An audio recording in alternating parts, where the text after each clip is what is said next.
Okay, so in 2 new clean epi tubes, we added 50 microliters of these 3 buffers.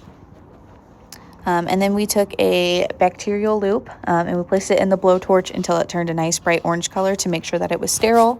Once we let that cool off, we grabbed a sample from each of our plates for each of our epi tubes, and it was just a small sample, just a little bit in that loop. We placed that into the epi tubes with the buffers and made sure to kind of like swoosh it around really nice to make sure it was all in there. Afterwards, we added 10 microliters of proteinase K. We vortexed and then we placed it into the incubator. This one says 43 degrees Celsius. It was still heating up, but it was at 65 degrees Celsius for 30 minutes. Afterwards, we removed it. This is what that looked like.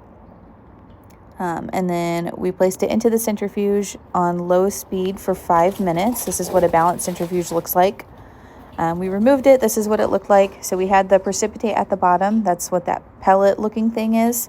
And then the supernatant is the liquid. So what we did is we removed that supernatant and placed it into a clean epi tube. So this is what it looks like with just the precipitate left at the bottom.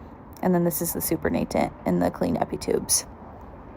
Afterwards, we added 400 microliters of ethanol and 200 microliters of ammonium acetate.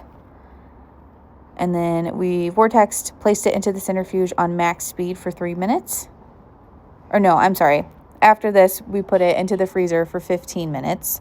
And then we centrifuged on max speed for 3 minutes. Afterwards, we removed it.